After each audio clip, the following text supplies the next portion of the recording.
This is not a natural market correction you are witnessing. It is a system gasping for air. This is not a healthy pullback. It is not profit-taking. This is what a financial system looks like when it is starved for oxygen. One of the most violent trading sessions in the modern history of the shiny has just unfolded.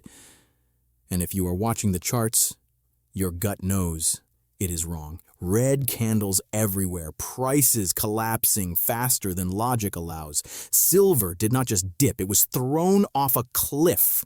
In one session, over 8% wiped out, a smash so aggressive it forces even veteran stackers to pause and question the game. Gold followed, and that is the scary part most people are underestimating. The king of metals does not act this way in a functioning market.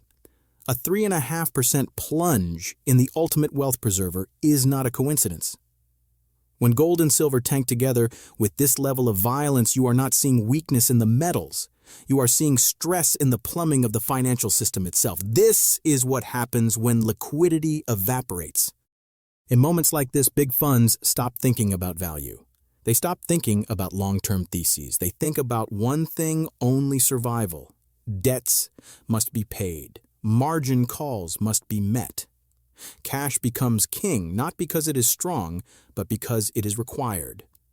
Assets are sold not because they are trash, but because they are liquid. Gold and silver are the last assets that can be converted to fiat instantly globally at scale. That is why they get hammered first and hardest.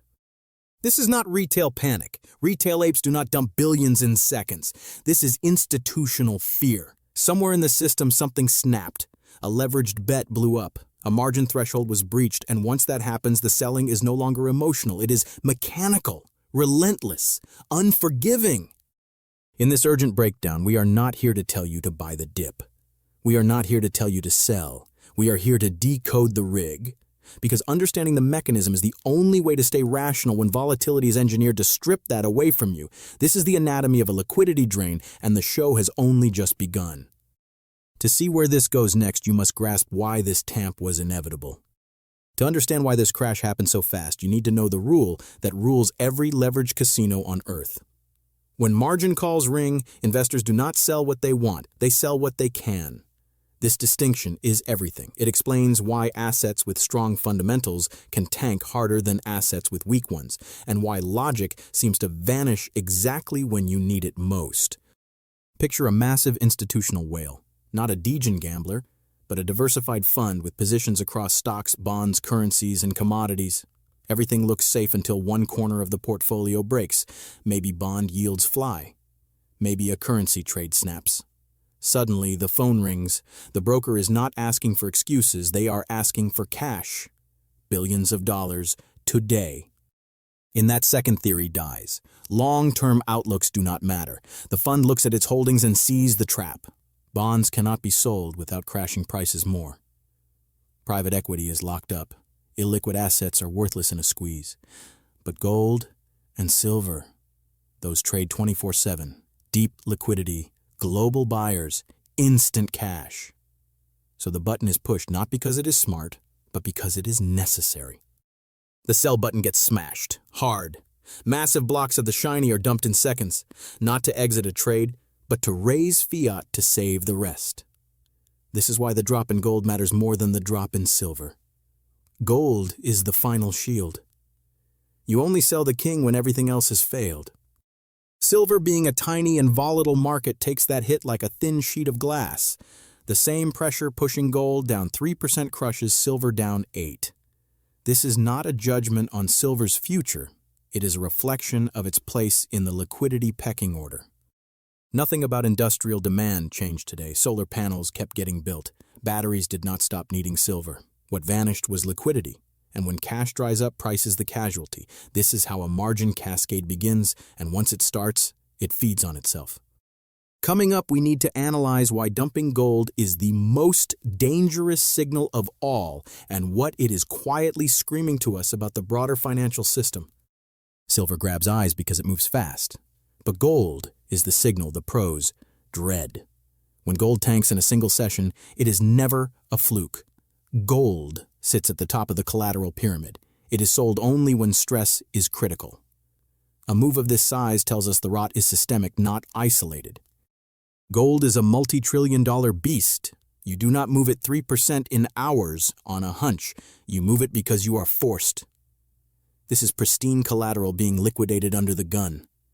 It is the sound of leverage snapping. The real trigger is not silver. It is bonds. Bonds are the spine of the financial system. They back loans, derivatives, and balance sheets. When bond prices dive and yields rip, collateral values implode. Banks panic. Margin mandates jump. Cash is demanded instantly. If the borrower lacks cash, they sell what they can. And when gold is sold, algorithms react. Gold and silver are tied across endless systems. When gold cracks, silver gets dragged down automatically. It is not about demand, it is mechanical contagion. This is why today feels unjust to stackers. You can be right on fundamentals and still get wrecked by a failure elsewhere.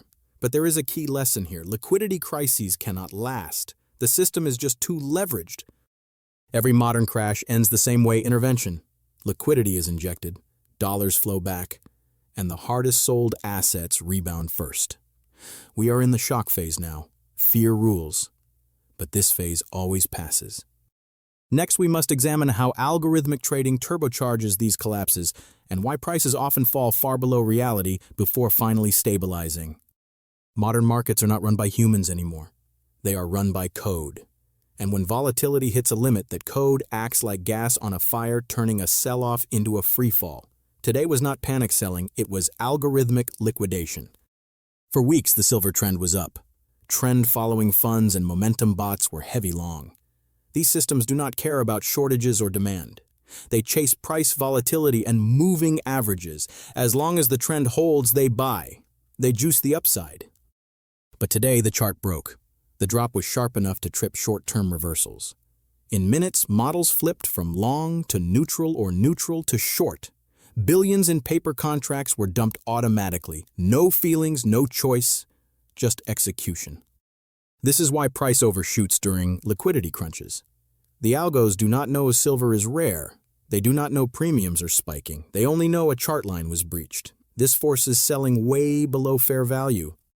Humans trade reality.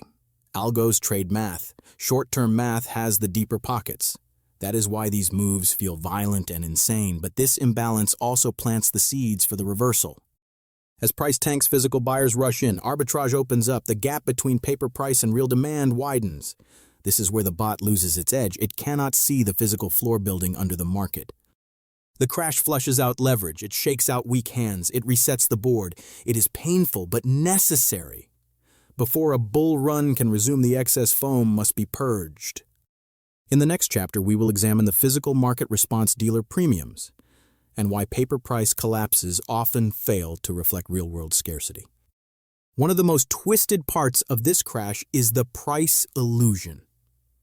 What you see on screen is not the real-world silver price. It is the price of a paper contract being puked up by a distressed system. During liquidity events, the paper and physical markets start to divorce. When futures contracts are dumped in the bulk spot, price collapses fast. But physical metal does not move at algo speed.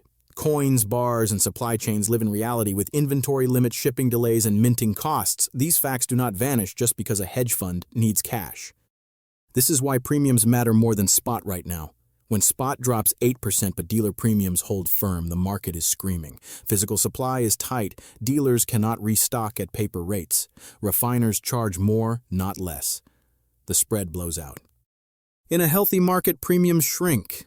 In a stressed one, they expand. A fat premium is a sign of a broken price feed. It tells you futures are detached from physical reality. Paper is sold faster than the metal can be sourced. This split is not bearish. It is structural. It signals forced sellers are being absorbed by strong hands and industrial users. The weaker the paper price gets compared to physical demand, the more explosive the rebound potential becomes. If you stack the physical metal, nothing fundamental has changed. You face no margin calls. You are not forced to act. Time is on your side. The distressed seller must transact now. You do not. In the next chapter, we will look at historical liquidity flushes and what happens after forced liquidation ends, using past examples to frame exactly what may come next. Liquidity crises feel unique when you're inside them, but history shows they follow a familiar script. The trigger shifts, the numbers grow larger, but the mechanics remain the same. Forced dumping creates extreme dislocations, and once that pressure exhausts itself, the rebound is often violent. In March of 2020, silver spot collapsed nearly 30% in a matter of days. Not because physical demand vanished, but the world needed dollars. Hedge funds sold silver to cover losses in equities and bonds. At the bottom, sentiment was apocalyptic. Yet within months, silver more than doubled as liquidity flooded back into the system. The same pattern appeared in 2008.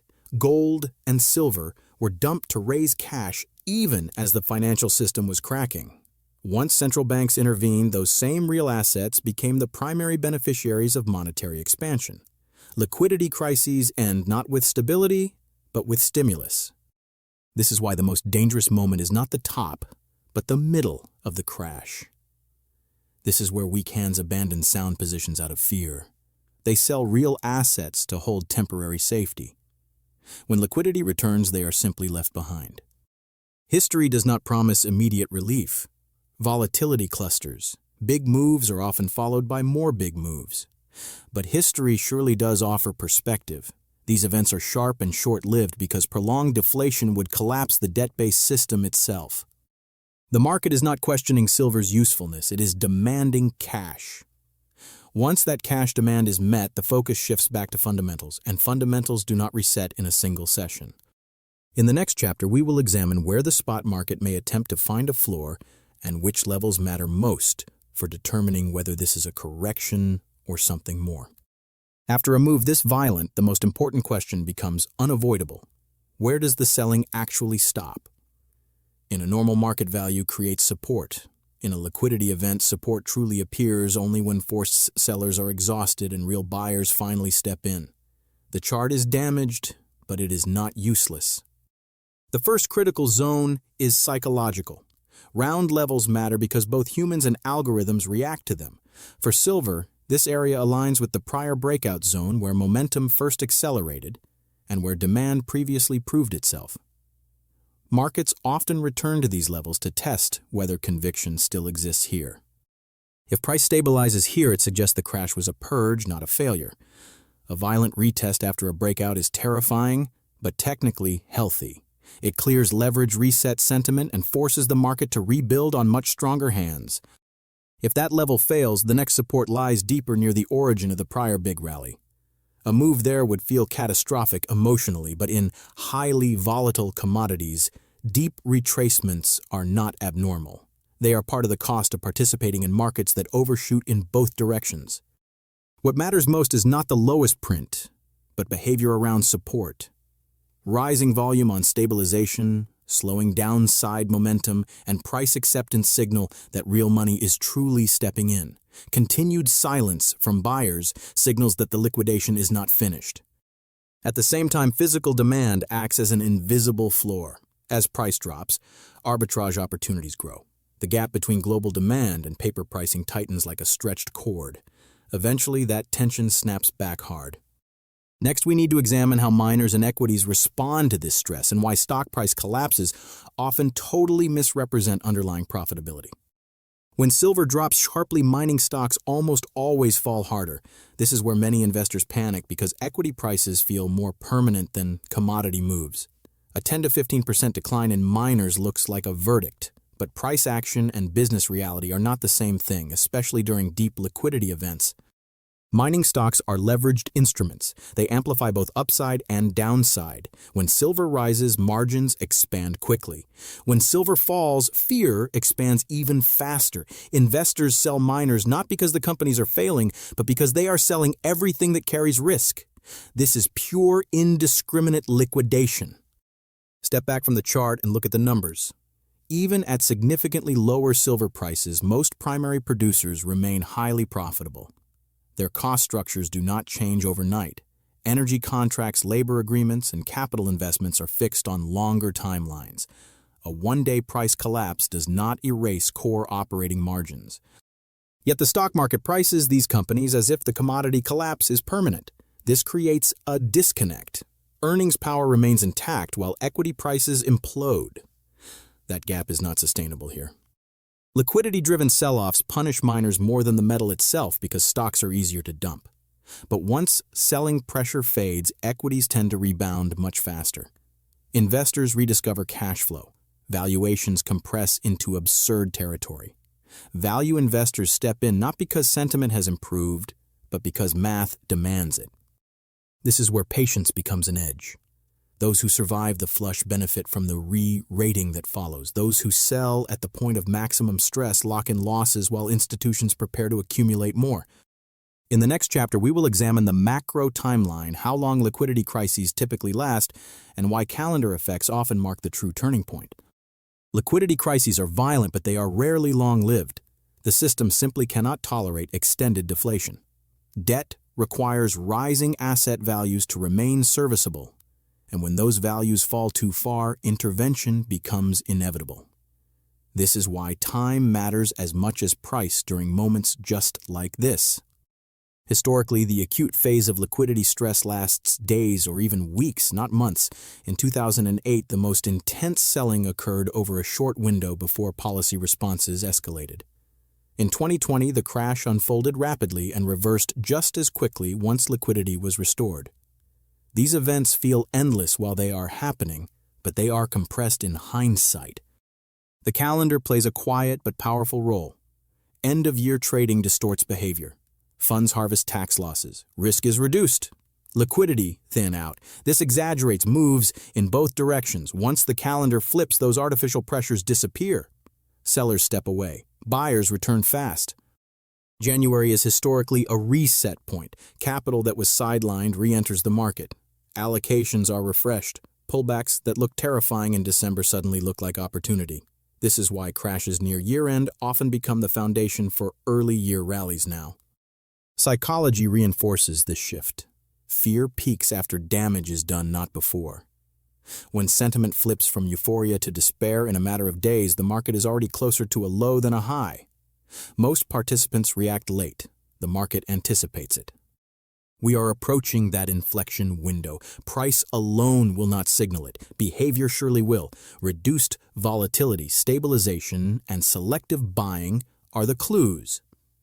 The final chapter will bring this together, outlining the strategic lessons, risk management principles, and the mindset required to navigate what comes next. We have now dissected this event from every angle. The mechanics of forced liquidation, the role of gold as collateral, the algorithmic cascade, the divergence between paper price and physical reality. What remains is the lesson, because every liquidity crisis leaves one behind for us. The market did not fail today. It revealed itself. Leverage was exposed. Excess was removed. Sentiment was reset. This was not the end of a trend, but a stress test of conviction. Those who were overextended were removed. Those who relied on borrowed time were fully forced out. The strategic takeaway is simple but unforgiving. Survival comes first. Leverage is the enemy in volatile markets. If you own real assets without margin, time is your ally. If you rely on borrowed money, time works against you. Liquidity events do not reward intelligence, they reward positioning here. The second lesson is patience. Markets that fall the hardest in liquidity crises are often the same markets that lead the recovery. Once intervention begins and cash returns, capital flows back into assets that were unfairly punished. This is not optimism, it is classic pattern recognition. The third lesson is psychological discipline. The greatest damage is rarely financial. It is emotional. Anchoring to recent highs, reacting to fear, and confusing volatility with failure are how investors destroy long-term outcomes. The trend matters more than the day does. What comes next will not be smooth. Volatility will persist. Tests will occur. But liquidity always returns. When it does, the narrative changes fast. Fear becomes disbelief. Disbelief becomes participation. Participation becomes excess. The cycle repeats itself. Your role is not to predict every move. It is to remain solvent, rational, and prepared. This event did not invalidate the long-term thesis. It actually reinforced it. If this analysis helped you stay grounded, take a moment to support the channel. Type 1 in the comments if you're still holding through the volatility. Type 2 if you're watching from the sidelines right now. Subscribe, share this breakdown, and stay focused. The market will move on. Those who understand it will move along with it.